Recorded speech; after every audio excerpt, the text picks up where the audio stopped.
Hello, Canucks fans. Welcome back to another episode of Canucks Conversation, brought to you by Bet365. My name is Dave Quadrelli, joined by Harman, and I want to tell everybody right off the top about our Super Chat charity partner this season, the BC Mental Health Foundation. If you want to make sure your question or comment gets on the show, hit us with a Super Chat. Proceeds from our Super Chat will go to the BC Mental Health Foundation, changing the face of mental health and addiction by supporting breakthroughs in care, public understanding, research, and knowledge exchange. Friday show today.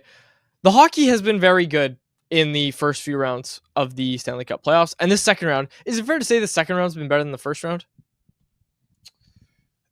It's close. I'd say maybe a little bit better, but the thing holding it back is Canes and Caps. That series has been, especially the first four periods, were dreadful to watch. Just going to say, Washington wasn't very good in the first last night.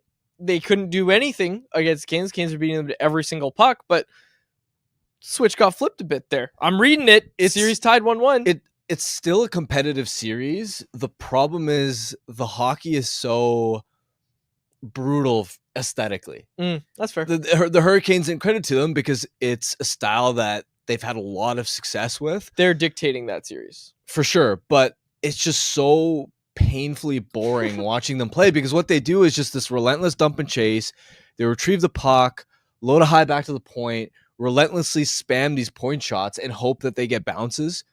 And just by sheer stress volume and all that ozone possession time that they just wear you down, which, look, that's how they should play to maximize their chances of winning. I'm not knocking them for that because they're in the business of winning, not providing the most entertaining product. But for any non-Carolina fans, even when they dominate, it's not fun to watch. A series that has been fun to watch, this Edmonton-Vegas series. Inject it to my veins. Vasily Podkolzin, 2-point night, goal and assist in under 10 minutes of ice time for Pods, friend of the show. Man, Edmonton looks legit, and they say you're not in trouble until you lose at home. Well, the Vegas Golden Knights have lost at home twice. It's a really bad omen when you can't win in a game where McDavid and Draisaitl have 0 points through regulation.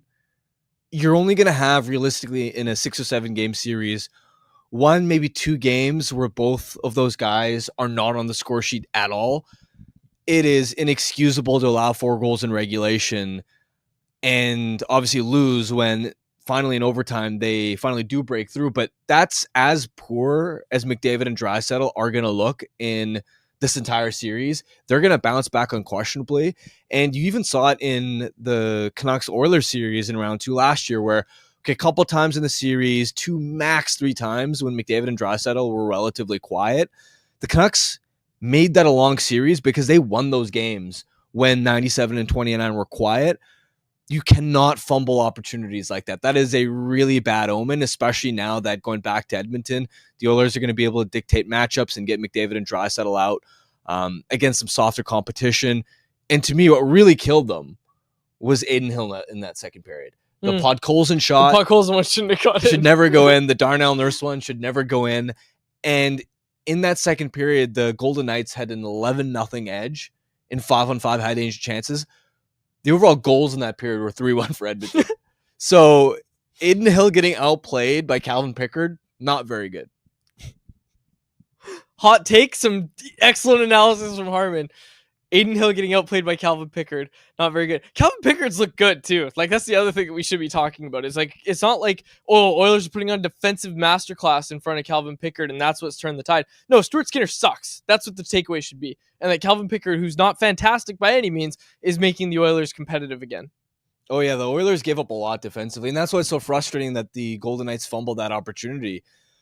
Eichel came alive, and it's unfortunate that he got posterized in OT because he was unbelievable for Vegas. 3 assists. He was dictating play all night.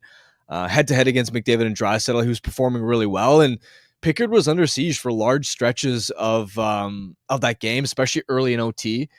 He made some terrific stops. He stopped Pearson on a breakaway in regulation as well. So you can look at the shot totals and say, I think he finished with a sub 900 save percentage. That was a pretty routine, ordinary performance. But no, Pickard's play far exceeded what his save percentage might lead you to believe because a really high percentage of the shots he faced were really high quality scoring chances. I somehow forgot yesterday to mention that my Leafs are up. You can't say my Leafs when you pick the Panthers to win. I even took the Panthers as my bet of the day. I was like, oh yeah, Panthers got this. Let's not forget, I was the only one that picked the Leafs to win the series. I'm not going to say my Leafs. You know I'm a Habs fan. Like I'm not coming out saying my Leafs are up 2-0, but they have looked really good. And as much as I hate to say it, I'm confident they're going to win this series as I predicted at the outset. But Quads, you can't say your Leafs. You didn't pick them. Whatever. Doing it with Joseph Wall, I think, is the most impressive thing. Because when Stolarz went down, you're like, oh, there it is. There's the turning point. Not necessarily, because Wool's been pretty good too. Yeah, pretty good. Stolarz has been like a top 3 goalie. Sure, but it's not a huge drop off. I agree. Stolarz has been terrific. Sure, it's not like they got Stuart Skinner in there. Exactly, that's my point. In all seriousness, not my Leafs, the Toronto Maple Leafs, in that series. Like, what's gone right for them in your mind?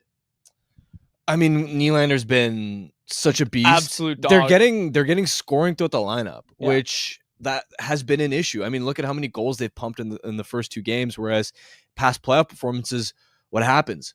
Core 4 goes quiet, minus Nylander, because he's typically shown up regardless of what Matthews, Tavares, and Marner have done. Yeah. But you're also getting depth contributions throughout the lineup, which is huge, including in the first round series from your blue liners as well.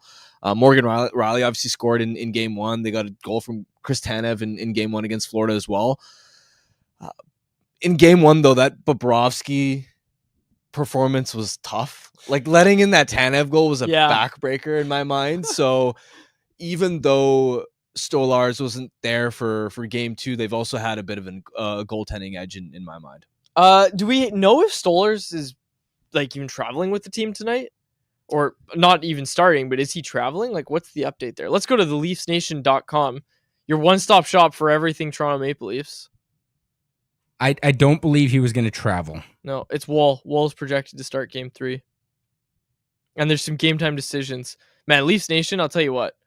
Not just to read about the Leafs, but like if you want information, these guys are like the Canucks Army of Toronto. I'll tell you that. Partly because I help oversee the site, but they do a great job. Arun and his team there. What are the game time decisions for Florida? Yeah, okay, so Matt Murray is going to be the backup tonight. He did not travel to Florida, Anthony Stolarz, that being. So you're going to have Joe Wall back there. And look, we're talking about, you're up 2-0. You're not in trouble until you lose at home. Florida's at home for these next 2 games. Yeah, they got to take care of it. I mean, the storylines would be so spicy if they blow a 2-0 series lead in round 2, but something tells me that this year might be different.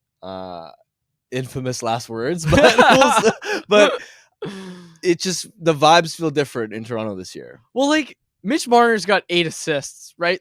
Like, we can also talk about that and the fact that Mitch Marner doesn't look... Look, if there's a mic on any of these guys, you're not going to hear any "stop crying, it's not Junior." You're not going to hear those kind of quotes anymore, because all of these guys look like they're buying in right now. Like, there's no passengers on that Toronto team. Whereas before, they all just look shell-shocked as soon as anything goes wrong. I also think Nyes has been such a difference maker compared to years past. He is such a beast as a power forward. Yeah.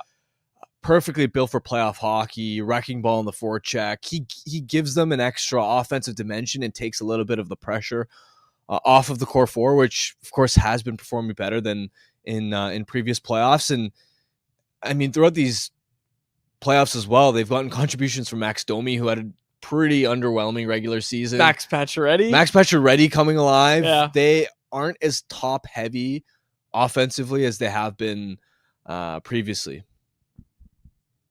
What does Matthew Nyes get on his next contract? Not to make this all about the Leafs, but like, he's getting offer sheeted for sure, right? GMs around the league are going to be looking. Well, here's the thing: a player has to want to sign an offer sheet for more money. I'm pretty sure, dude. You think Holloway? Well, I guess they were in Edmonton before, but I was gonna say, you think Holloway and Broberg were like, oh my gosh, Missouri? Well, it's different because, oh boy, would I ever? It's different because the offers to Holloway and Broberg were peanuts. The Leafs are gonna give Nyes his dough. Are they?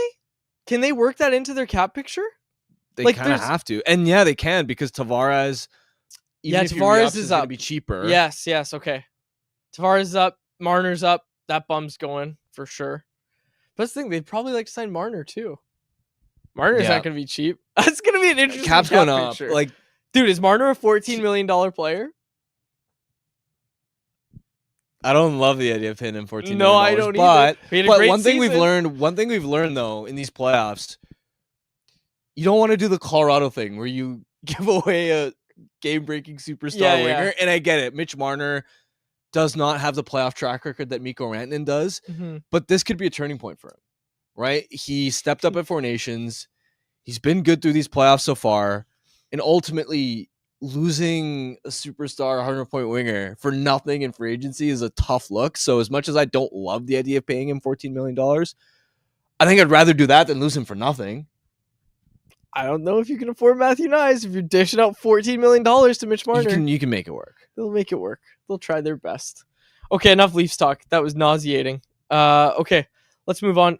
The NHL playoff matchups tonight. And the reason we're talking about all these playoff matchups is because that was our poll question today. I want to get Canucks fans' opinions on which series they're watching the most. So you've got Toronto, Florida tonight, Dallas, Winnipeg as well. Now, Dallas is up 1-0. Toronto's up 2-0 in that series. I'm rooting for Winnipeg, man. I really am. I know I got my Leafs bit, but I really would love to see Winnipeg go on a run. I think if there's one Canadian team that Canucks fans would be like, awesome, glad they won the Cup, Winnipeg. No one else.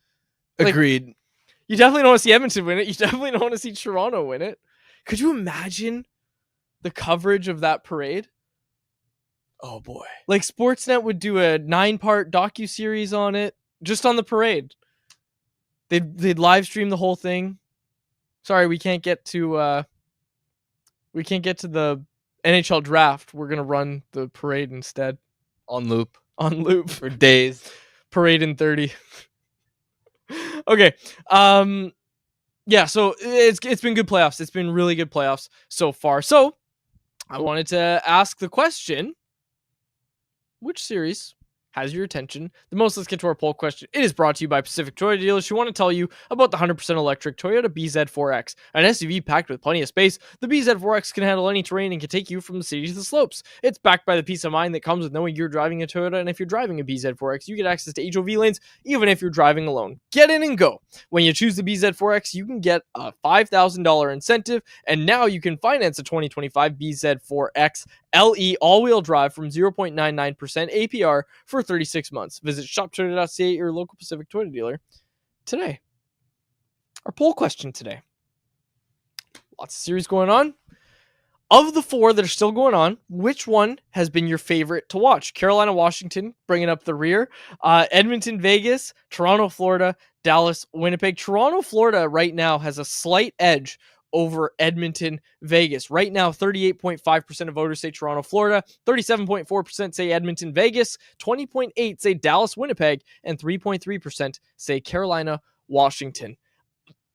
I can't really pick between Edmonton and the Toronto series. I can't really pick. You've got all the chirping from that Florida bench. That is great television. That is great theater, whatever you want to say. Then you've got the corpse of Corey Perry looking like a bona fide playoff performer next to McDavid and Draisaitl. You've got the speed of McDavid, which wins them that game in overtime. I'm having trouble picking between those two, but it is a pretty clear 1-2 for me.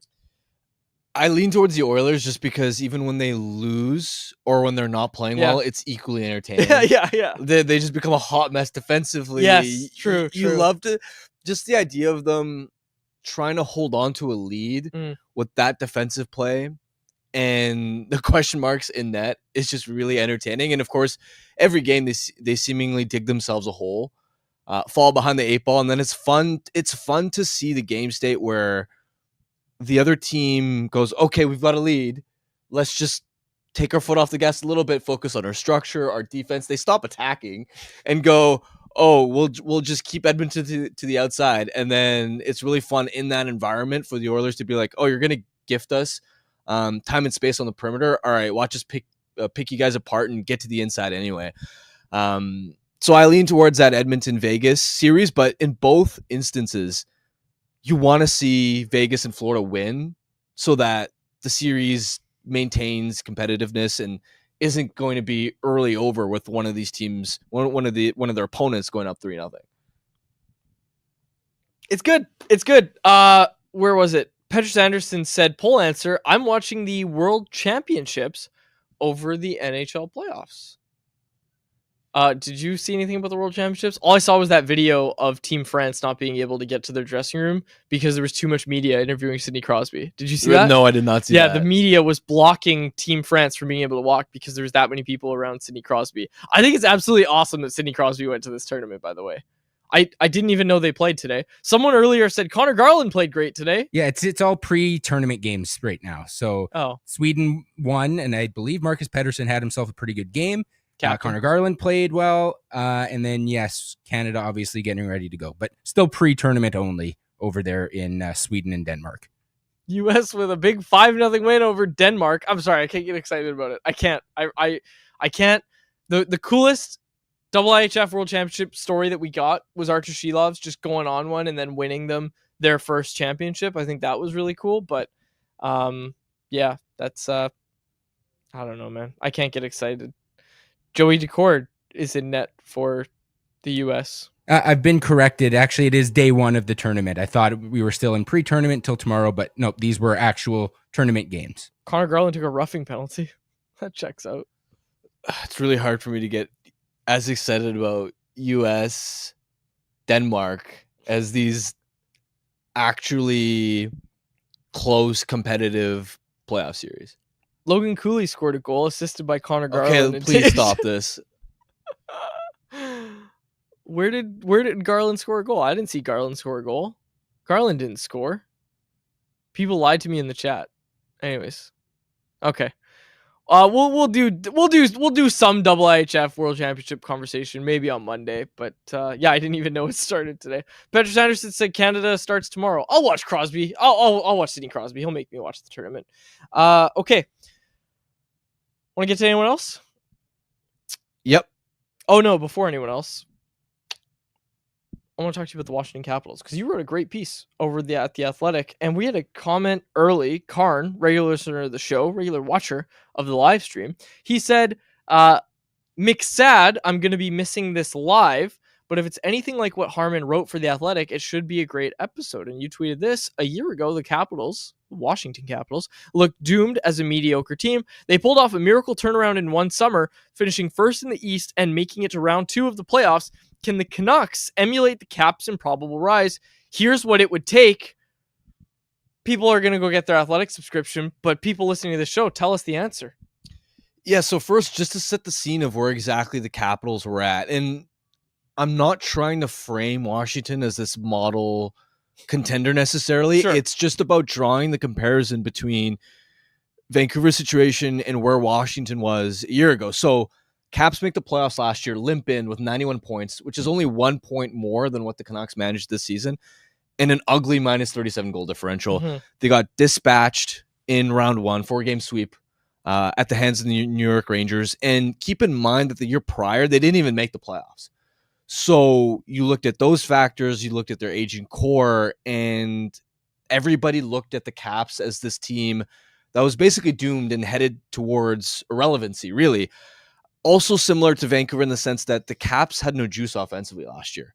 Just looking through some of the numbers, ranked 28th in the NHL in goals scored per game in 2023-24.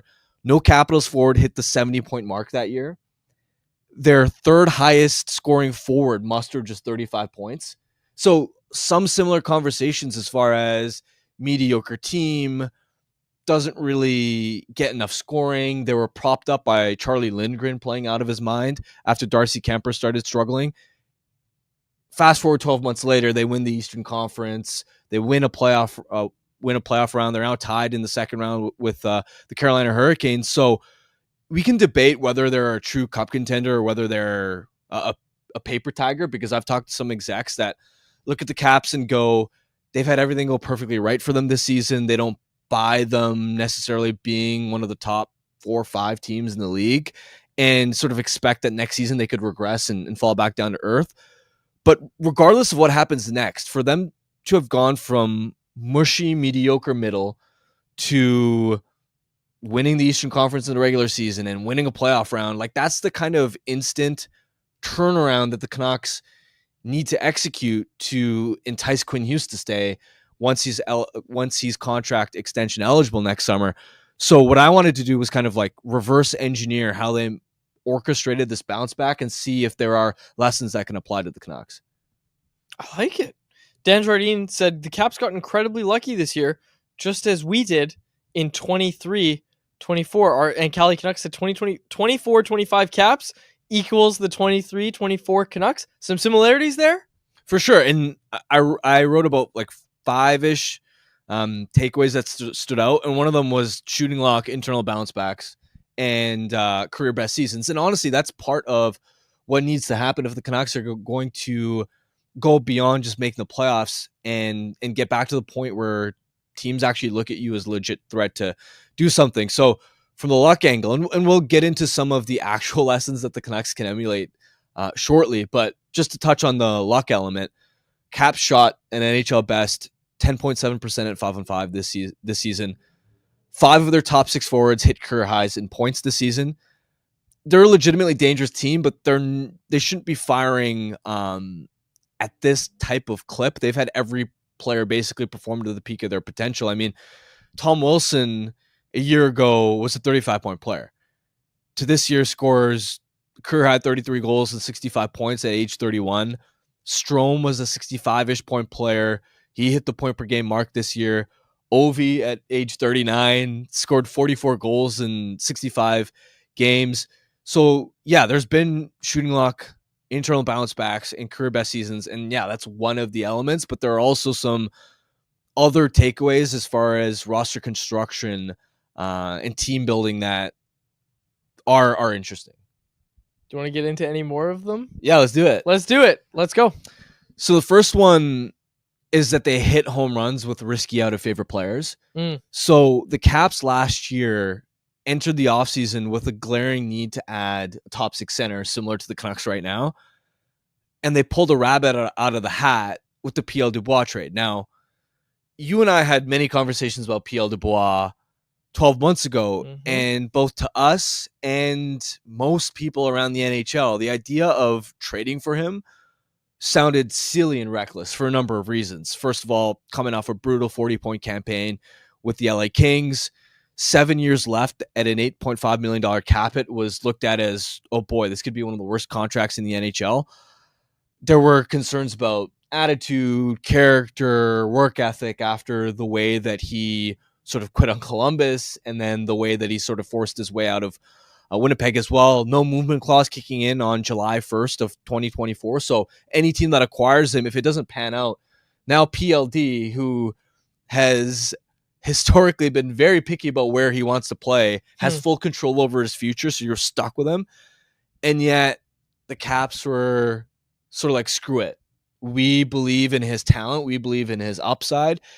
And they've been rewarded really handsomely. He's been such a game changer on that second line. He scored 66 points this year. Played near Selke caliber defense, and he's a reason. He's a huge reason why Tom Wilson playing on that second line has had a breakout season as well. It isn't just what PL Dubois has done individually; it's the impact he's had on Wilson, McMichael, who's had a breakout year as well, and they got him for Darcy Kemper, who, yeah, Kemper had a good year, bounced back himself in LA this year.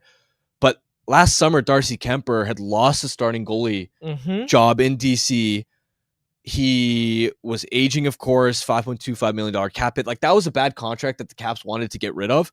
And so they turned an aging, expensive backup into a premium, high-end second-line center in a league where it's nearly impossible to affordably acquire top 6 centers. So it just goes to show you, and the lesson here isn't, put the blindfold on and take risks, reckless swings, like you're just like trying to hit a piñata or something. Like, that's not the point, because clearly if you bet wrong, there are major consequences. We've seen that with all of Ekman Larson trade here. But the point is, when there's a huge difference between how the rest of the league perceives a player and how you believe that you may be able to extract the most out of him, that's how you yield the most lopsided return on your investments in a trade. Because think about it, if there's a player on the market who is already established as a top 6 player, is on a good contract at a good age. First of all, why does that team want to give up that player in the first place? And secondly, even if they do want to give that player up, it's going to cost you a ton. And this organization, especially after not selling at the trade deadline, they can't afford to be making 2 or 3 trades where they're giving up first round picks and top prospects. They can only really afford one of those expensive splashes. So that worked out for Washington with Dubois, and also to a lesser extent with Chychrun. Chychrun had a down year in Ottawa. He still scored points offensively, but defensively, he was a bit of a tire fire there, was often playing his wrong side. Him and Chabot couldn't click at all. And the challenge, too, was even if you traded for him, you didn't have team control left because he was going to be UFA at the end of the season. So even from change of scenery, we think we can get a lot out of him. It's 1 year and then he's on the open market. And if he does click, are you ready to pay him a monster extension when he doesn't have a long track record of consistently being a really high-end number 2-3 defenseman? And yet they made that trade anyway. They traded Jensen, who had been a solid player on their second pair, got Chychrun for sort of discounted rate, and he scored 20 goals this year. Has been a revolution for them. It's part of their first unit power play. They signed him to an extension. And so they got 2 borderline star level contributions from players that they got for relatively cheap just because these guys were out of favor. Is there a guy like that you look at around the league that you're like, there's the target for the Canucks? I have to do my full deep dive into it. I think like one name that stands out is Zegras. And I'm not saying the Canucks should go out of their way to, he's a perfect fit here, but you shouldn't immediately rule a guy like that out because of his reputation or whatnot. Do your homework, do your due diligence. Do I love the idea of a Pettersson-Zegras combo down the middle and how that center duo would perform in the playoffs? I have concerns. I have some skepticism for sure, but you at least do your homework. You conduct your due diligence. You kick tires and figure out what is the asking price. And from this point onward, it's on management to kind of look for those opportunities. And Dylan Strom's another example too. Strome is their number 1 center. They poached him as an unqualified RFA from Chicago when nobody believed in Strome as a top 6 center because they went, hey, this guy's got too many defensive flaws. Other teams felt like, all right, he's talented as a playmaker, but you got to shelter him. And he's more of like a sheltered third line center. Washington went, nope, we believe that he can be a number 1 center. Gave him that opportunity, which was a sell for Strome in free agency. And they plucked a number 1 center for free. Strome and Dubois, not the sexiest 1-2 punch down the middle, but clearly good enough to finish first in the East and have some success in the playoffs. And they unearthed that combo for 1, nothing in free agency because of Dylan Strome, and 2, for Darcy Kemper and his inefficient contract at the time. Sounds like Ryan Donato this year. Could be Ryan Donato. You can't do that though because he's already popped. He's already had 30 goal season. Yeah. So for those that are just watching, because we're posting this on YouTube as well, there's a running bit on this show, right? What's our bet? Didn't I say Donato's going to get 4 $5 million or something? He's probably going to get it. I don't have it in front of me because it's at home. I think it was 4.5. Okay. I think Quad said Donato's going to get 4.5 AAV in free agency. That was asinine at the time, but you agree that's happening now, right? It wouldn't shock me at all.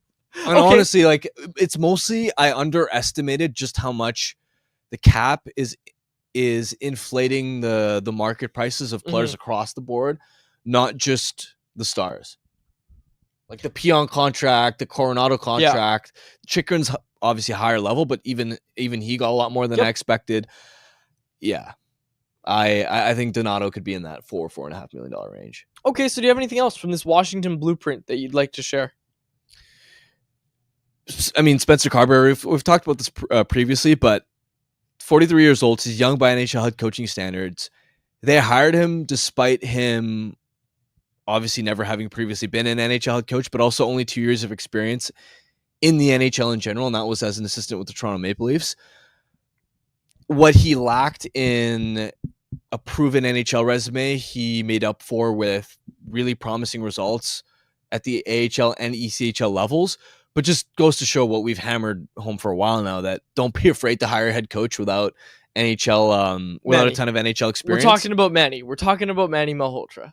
Exactly. And beyond that, I think this is the most interesting one as far as what the Canucks can actually control. The other thing that stands out about the Caps breaking out this year is a couple of their younger players taking huge steps. So Connor McMichael, first of all, he was a late first-round pick in 2019. He didn't look like he was going to pan out. He only had 18 points through his first 73 NHL games.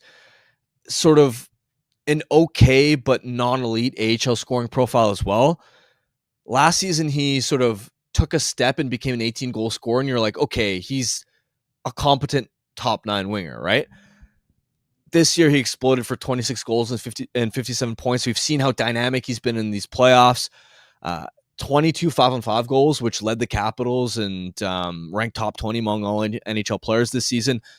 That was the kind of unexpected huge pop that made up for the fact that the Caps heading into the season, you looked at their winger depth. And again, this is a team that couldn't score last year. They didn't have a lot of high-end winger options. And McMichael goes from a guy that, all right, maybe he can push 18 to 20 goals to, oh, geez, he's scoring nearly 30 goals without any first-unit power play time. He's a full-time, surefire top 6 guy. And the Protus as well, gigantic 6'6" power forward. He was a third round pick, only 8 goals last year, 7-8 goals in 70-plus games. He scored 30 this year. He had 55 and 5 points, which tied Mitch Marner. You're not likely going to get those types of explosive breakouts to that degree, but the Canucks have several young guys that you're looking at and going, can you hit? Can you take a step towards becoming a meaningful contributor? That contributor, that includes Lecker-Mackey, that includes DPD, that includes Willander if he signs, Aturatu, Victor Mancini. Höglander is a wild card too. We know he's been an up and down player through his career. He doesn't obviously stand out as far as being a guy that's 20, 21 years old, and there's a ton of untapped upside.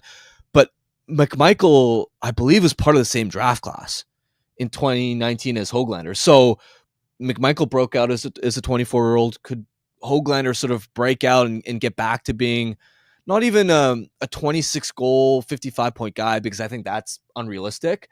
But can he be a 20-goal guy that can drive play consistently in the top 6 the way that he was towards the end of this season for the last couple of months? I'm going to say yes. If there was any flaw of Rick Tocchet, and trust me, there's a few. People love to bring it up. One of them, for sure, pretty undeniable, I think, is that he limited Höglander because he broke that kid's confidence. As soon as he made a mistake, it was, you're on the bench, you're on the 4th line, you're in the press box, whatever it was.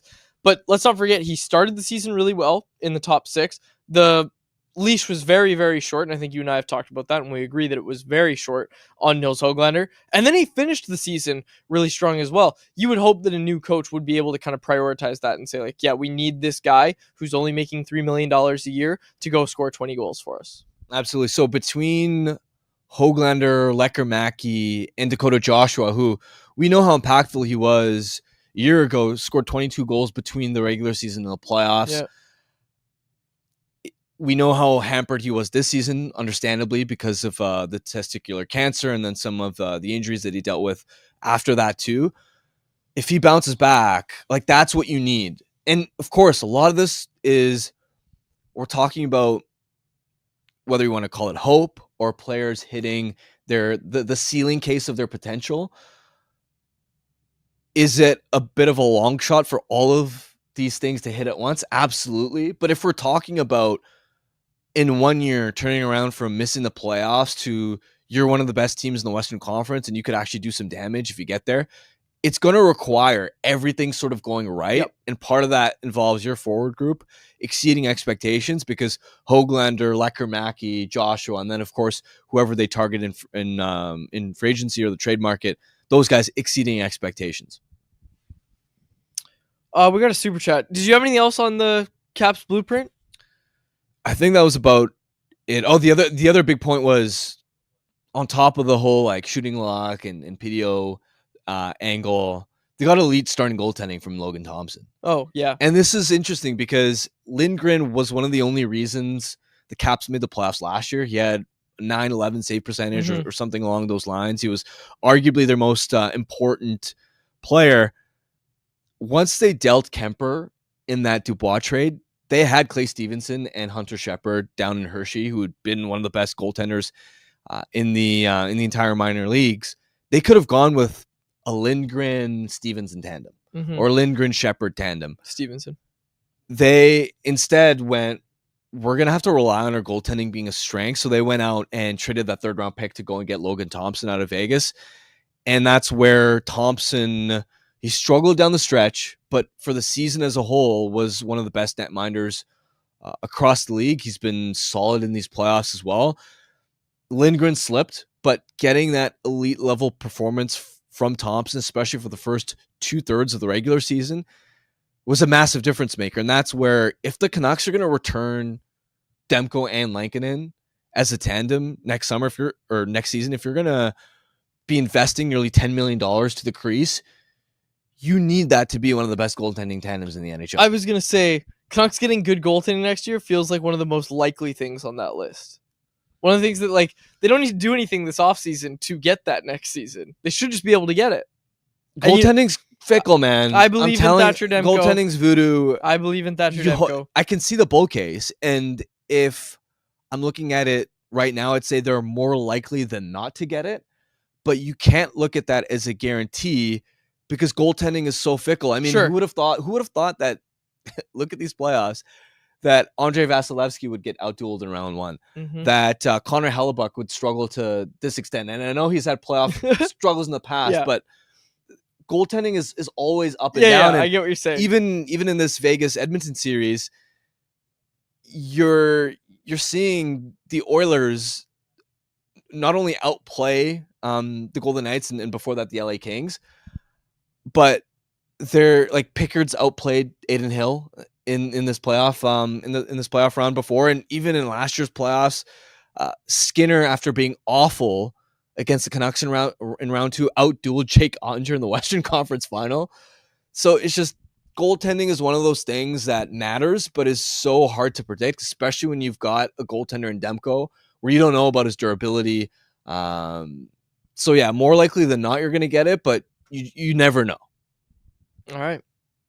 Good stuff.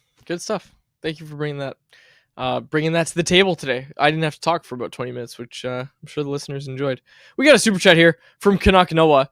He said, if the Canucks hired both of you to be general managers, co-general managers, Harm, for a week, what changes or strategies would you implement to improve the team? Now, I'm sure he wants us to have different answers, but we have to work together to come to answers together, okay? Okay, sure. Because we're co-general managers, I've decided, in this scenario. So you come into my office. I'm not going to yours. You're coming to my office, and you say, hey, I want to implement some changes to improve the team. And you talked about strategies, too. I would just say we're going to hire Manny Malhotra. Yeah. Okay, so we agree on that. Yeah. No problem. So we hire Manny Malhotra, and he's our strategies guy. And we've had conversations with Manny before. We haven't had him run his strategies by us before, but that would be on the table. Okay, so what changes would we make to the roster to improve the team? I bring you 5 ideas. One of them is, hey, do we think about trading a goaltender if it can get us a second round pick, and then we can flip that in this trade for a center? Are you okay with trading a goaltender? Which goaltender? First, I say let's trade Kevin Lankinen.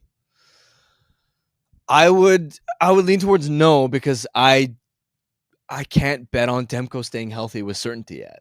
So if Demko gets hurt early in the season and you don't have Kevin Lankinen, is this team's starter Artur Shilovs? No, so then I would bring up Nikita Tolopilo. And then I would say no. Okay, so we don't agree on that. No problem. Trading Thatcher Demko? I'd lean towards no, just because if he hits... And here's my take on Demko.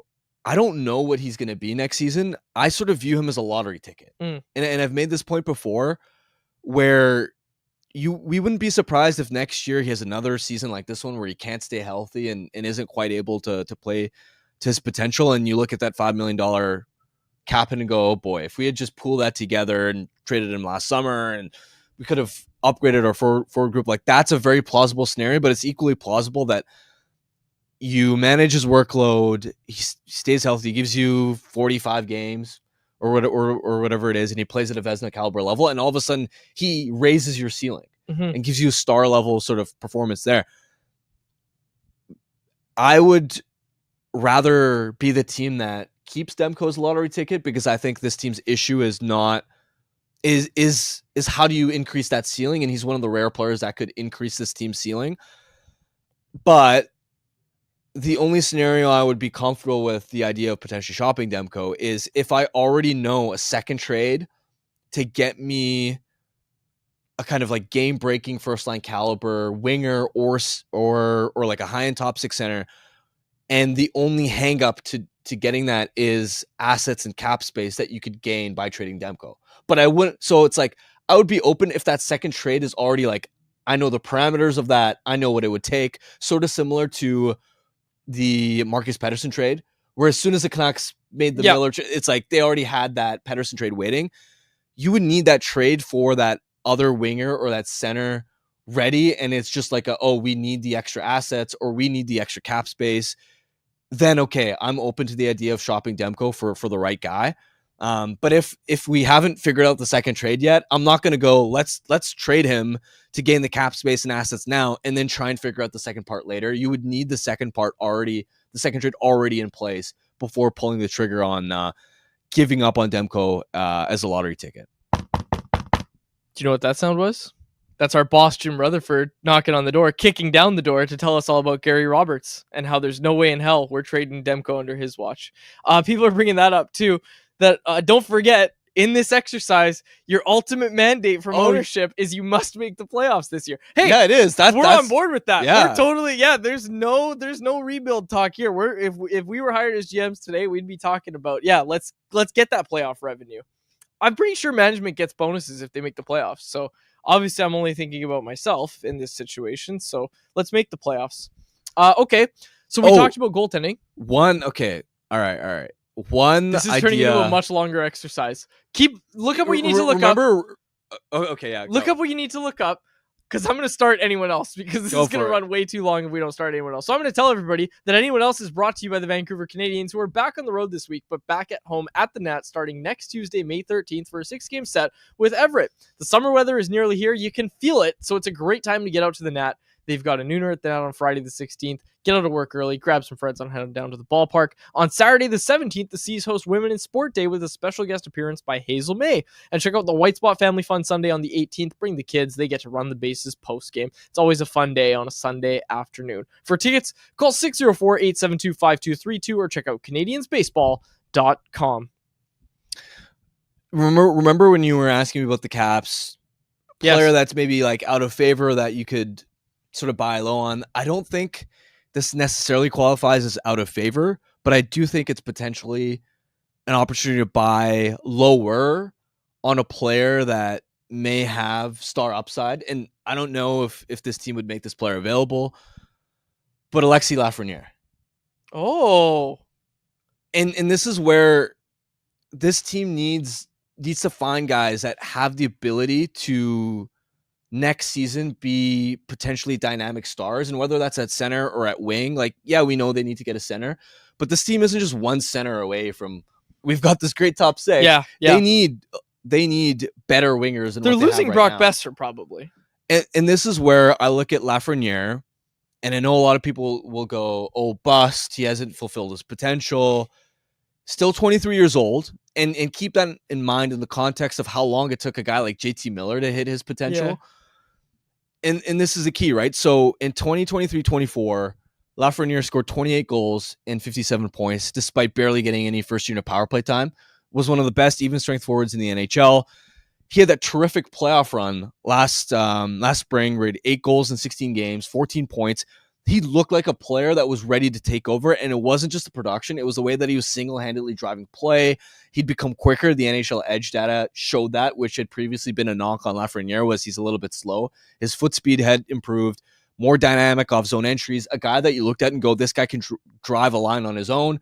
He had all this optimism surrounding him, and everybody expected him to build on that 28-goal season in 2023-24, and really pop this season. And this is where he disappointed, right? Only 17 goals and 45 points in 82 games. But I think this is an opportunity where I think Lafreniere is much closer to being the player that he was in 2023-24 than this season, because look at how dysfunctional the Rangers were this year. Yep. It's a really difficult environment to maximize and hit your potential, and especially look at Kaapo Kakko, right? Mm-hmm. People in the chat just brought that up. So Kaapo Kakko has never really had, in recent years anyway, the offensive ceiling and upside that Lafreniere had. Kakko was more of like, oh, he's a good third-line player, where in 2023-24, right, Lafreniere had that 28-goal season. Mm-hmm. Kakko only had 13 goals and 19 points in 61 games. This year, he had 14 points in 30 games. So had never really been a guy that was even crossing the half a point per game mark. He goes to Seattle, plays on a line with Matty Beniers, and 30 points in 49 games, which isn't a huge breakout, but relative to where he was before, that's a pretty big step. And Kakko on a Seattle team that struggles to score has looked like a quality top 6 player. So Lafreniere, if you take him out of that Rangers environment, and he already has a higher floor production level than Kakko did when he was dealt, what does his breakout look like? Especially if he's in a market where he gets meaningful power play one time. I still think he has the potential to be like a consistent 30 goal, like pushing for 65, 70 points, maybe even a little bit higher type of guy in the right environment with the right line mates. Okay, agreed. Approved. We bring that to Jim Rutherford and we say, hey, this is what we'd like to do. Trade for Alex Lafreniere. I like that. So continuing this exercise, because I think we're having a lot of fun with it. Looking at the defense, I don't think there's anything I want to do to improve that defense. In fact, I think I'm going to come to you and say, hey, I want to trade Tom Willander. Okay. I just want to get a bunch of assets, and then we can have fun with it. Because then all of a sudden, we traded Tom Willander for a first-round pick. Let's just go get Alexis Lafreniere, because that's what it costs. Yeah, the thing is, you're only moving Willander for directly the PC1. You're not going to trade him for a draft pick that you then peddle for something else. Yeah. I think your point is you're willing to shop Willander and trade proposals to get you a player with star upside. Willander for Lafreniere 1-for-1. Who says no? New York's got no right defenseman. They got Will Borgen, Adam Fox. Is Kendra Miller right-handed? No, he's lefty. They got nothing. They just got rid of Victor Mancini. That hurts. I don't think they do that one for one. They also still have Braden Schneider. The right side is a weakness, but this is where I don't know where Chris Drury and the Rangers stand on Lafreniere. Like I don't know. I genuinely I would have to like ask around and do digging to figure out how amenable are the Rangers to listening on Lafreniere. What would it cost? Because maybe they look at it and go, oh geez, we made a mistake dealing Kaapo Kakko. We got to hang on to Lafreniere, especially if you're bringing Mike Sullivan in. So maybe, and this is the tough part, right? When you're trying to chase players with star level upside, there's a realistic scenario where these teams look at these players and go, we want to be the teams to bet on them. Yeah, sure. We already have them. We see the value of their upside case. And so that becomes a complicating factor. New coach, right? So I genuinely don't know where the Rangers stand on Lafreniere, but if you're the Canucks, you just have to build a pool and like a list of as many of these kinds of guys as you want and just relentlessly figure out what market prices are, who you might be able to realistically pry away. And even among your own trade chips, as far as, this year's first, some of your deep prospects, what's the value of your own trade chips? Do you want to continue this exercise at all? I feel like we don't need to. I feel like we've made our point. We'd be good GMs. I don't know about that. Yeah, we'd be great GMs. I don't know about that. It's a lot harder than the points we made. Jim Rutherford's probably listening going, it's not that easy. It's not that easy. Although I will say, if there's anybody who makes trading look easy, it's Jim Rutherford. Always gets stuff done. Get stuff done, doesn't always win. But right, in terms of like pure like making moves, yes. Dude, watch what you say about our boss, our theoretical boss. Watch it, man. Okay, let's go. This one, Jacob put this. Actually, in the chat. we forgot this. Yeah. if we're co-GMs, the first thing we're going to Jim Rutherford for is we're pleading, just give Tom Willander his Schedule A bonuses. No. This organization, this fan base needs a W. We are not going to get walked all over. Dude, imagine we take over and within a few days, Tom Willander signs. Our that's PR true. is That's amazing true. right off the bat. That's true. I am worried about our PR. We need that PR victory. This organization needs a PR victory. That's actually the very first thing. Even if we may end up dealing Willander in the offseason later. We go to Jim Rutherford, say, give the man his Schedule A bonuses. But we'll trade him, and then you don't have to pay him anyway. Potentially, yeah. But just temporarily, we need this W. Hey, speaking of good PR for the team, Jacob, pull this up. We talked about it the other day. Them selling their seats, the old maroon seats, and people scoffing at the idea. Oh, don't do that. Some people were like, "Oh, it better go to charity." I'm sticking with my take that they shouldn't go to charity. They should keep all the money, pay Willander's bonuses. I'm joking, of course. The Canucks announcing today that they are giving the option to full season ticket members, the opportunity to take home the current seat that the person has, like their seat. You get to take it home with you with a $50 donation per seat to the Canucks for Kids Fund. That's what we said. I said, what's the most you'd pay for a seat? I said 50. They hit it. They hit it right on the sweet spot. No negativity in this story. This is great. This is exactly what they should do. And look, owner Quads sees that the 1-800 got junk bill just got a lot cheaper. There you go. I love it. What does it cost to get rid of 18,000 seats? Could you imagine that call? Hey, we got a big order for you. It's 18,000 seats. I wonder what that costs. Here's a fun exercise for the off season. I'd like to try to figure out what things actually cost, and not necessarily do a prank call, but like if we like called up faces and we were like, "Hey, this is owner Quad." Yeah. Just I don't want to say who I am. I'm just say like, "Hey, I'm just curious. Can you quote me on what it would cost for you to take 18,000 seats?"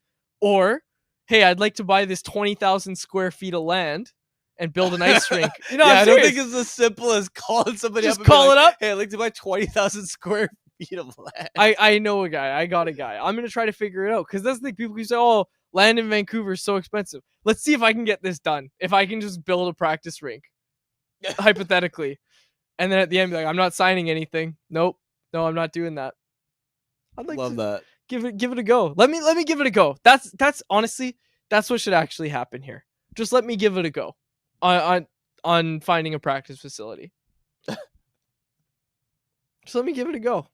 What's the worst that could happen? I mean, it's not like they're finding one right now. It can't get any worse than right now.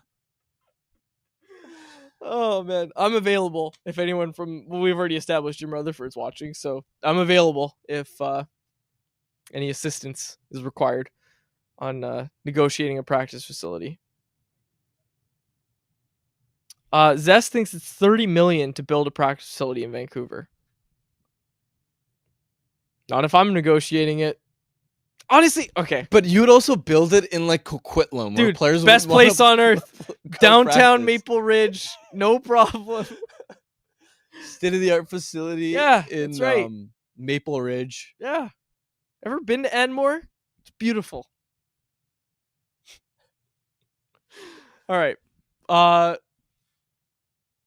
Is there anything else? I think there's nothing else that we want to get to. All right. Let's get to our... Oh, no, I saw this. I wanted to bring this up quickly. You did a cold plunge. And you were wondering how long you'd last in the cold plunge. You're like, am I going to last more than 2 minutes in the cold plunge? How'd that go?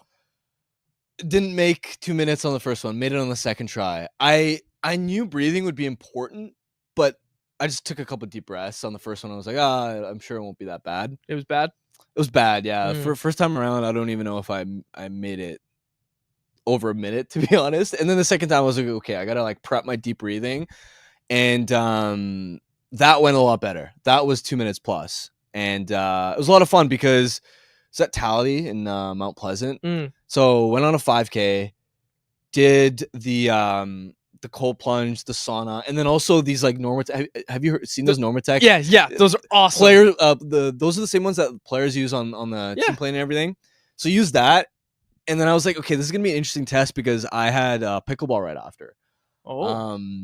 And I'd also just like the couple previous days also been on runs. So it's like, Yeah. I was kind of like beating my body up and like still hitting the gym. And I was like, okay, let's see if immediately after doing a run and doing all this, like I'm going to play a sport an hour later, how things go. And my body felt amazing. So thumbs up to the whole recovery. The tough part is I can't narrow down what actually made me feel the best because I did the cold plunge, the sauna, and the Normatec. You did everything. I just did everything, but a lot of fun.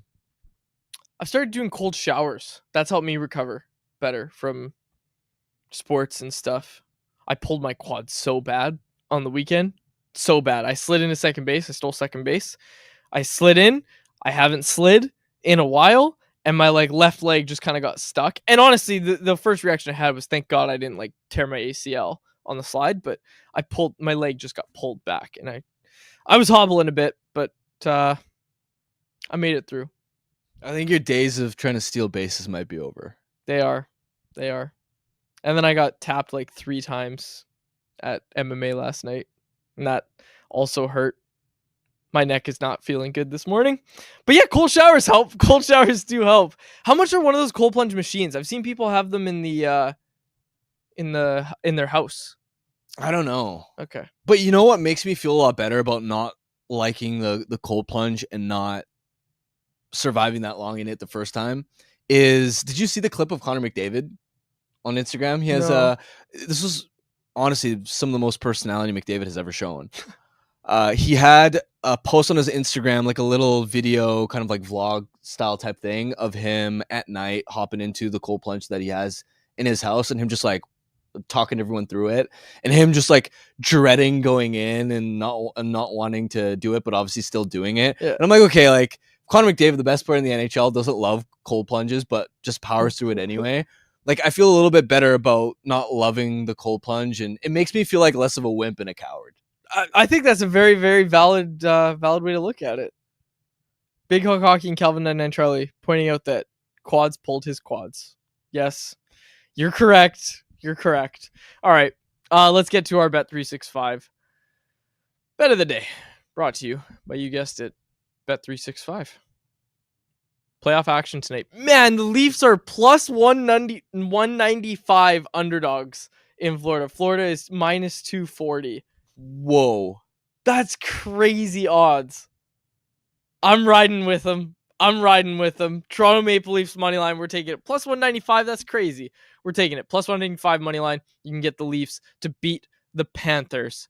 That was our bet of the day, brought to you by Bet365. And if you want to get on the action for the Stanley Cup playoffs at Bet365, they've got you. From game props, player props, totals, and the money line, you can even bet on futures like series winners, conference champions, the Stanley Cup champions, and much, much more. Whatever your bet is, it's never ordinary at Bet365. Download the app and get it on the game. An official partner of the Stanley Cup playoffs. Must be 90 plus play. If you choose to play, please play responsibly. All right.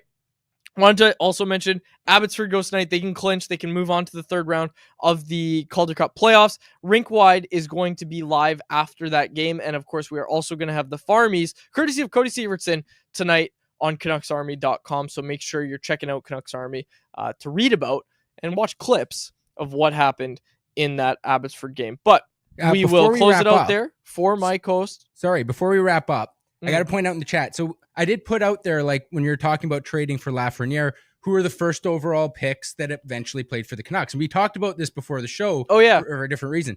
There was actually 2 that we missed. So Mel Bridgman played like 15 games for the Canucks at the end of his career. He was a first overall pick. And who was the other one that we realized we missed? Doug Wickenheiser played 1 year for the Canucks. He also was a first overall pick. Now, people are saying, does Owen Nolan count? He played preseason games for the Canucks on a PTO. No, that does not count. Regular season games only. And for the people that are saying like, oh, you know, guys, if it's just played for the Canucks, then yes, that counts. No, preseason games do not count. Like there are guys who have played preseason games that have never even sniffed NHL hockey in their careers. You can't count that. I'm putting my foot down there. But thank you to those of you who got the polls of Bridgman and Wickenheiser. I completely forgot both of those guys were Canucks. So 4 former first overall picks have played for the Vancouver Canucks. Bridgman, Wickenheiser, Sundin, and Ed Jovanovski. Now, Jovanovski was the only one who spent more than 1 year in Vancouver, but hey, that's still 4 guys. Gary Monahan, too. Did we miss another one then? Yeah, Gary Monahan. Oh, there we go. T. Rogers 46 got that. I don't know who the hell Gary Monahan is. I was gonna say I was legitimately impressed. I was like, "Whoa, Quaz, that was pretty sick pull." Yeah, Gary Monahan. We go way back. Yeah, first overall pick in the 1963 draft. Which actually, if I'm not mistaken, that was the first draft. Oh, I don't know. I don't remember. I'm almost certain that was the actual first. Yeah, that was the very first draft in NHL. So he was the very first ever draft pick in the NHL. Wow, So- we are just spitting out the trivia today. Also, of those guys that we just mentioned, Ed Jovanovski is the only one that played more games for the Canucks than Gary Monahan. Yeah, that would make sense. Yeah, Gary Monahan played like 4 seasons. Sure, you have great memories of watching him play. Quaz. Oh, dude. Who is I think it was Staples. I don't know. It was someone in Edmonton that was like, oh, yeah, I saw. You know what I'm talking about? No, I don't. Oh, I can't remember what he said. He said he saw some player play 5 or 6 times, and the person responded is like, he died in 1912 or something like that. Oh, I can't remember who it was. Might have been Moretz. Hold on, let me check. I gotta find it because now I brought it up. See what you do, Jacob. Yeah, it was Howie Sorry. Morenz. Yeah, okay. Howie Morenz, who last played an NHL game in 1937, and this reporter who's like still covering the Oilers was like, yeah, I watched him about 10 or 12 times. The person was like, he died in 1937. That's so funny. Also, I didn't know Howie Morenz died that young. What the hell? What happened to Howie Morenz, Jacob? He had a leg injury and there was complications. He died in the hospital after an injury suffered on the ice. Oh my gosh. Oh, wow. That's horrible. And they played like a charity fundraiser game for his family like the next year. Yeah, it was. For those who don't know, Howie Morenz was one of the first superstars in NHL history. Like, he's one of the reasons the league was growing at the time. And yeah, he had a very terrible leg injury, and complications resulted in his passing in the hospital. That's horrible. All right, so have a great weekend, everybody. We'll close it out there. Anything else from any of you guys? Any other players that died way too young that you guys would like to talk about? I think we hit our quota. Yeah, we hit our quota. Okay. We'll close it out there. For my co-host Harman Dial, our technical producer Jacob Lazar, my name is Dave Wajelli. Thanks so much for the episode of Canucks Conversation. Canucks Conversation is live Monday through Friday, every weekday at 2 p.m. over on the Canucks Army YouTube channel. Make sure you like, subscribe, and interact in the YouTube live chat every day with us, folks.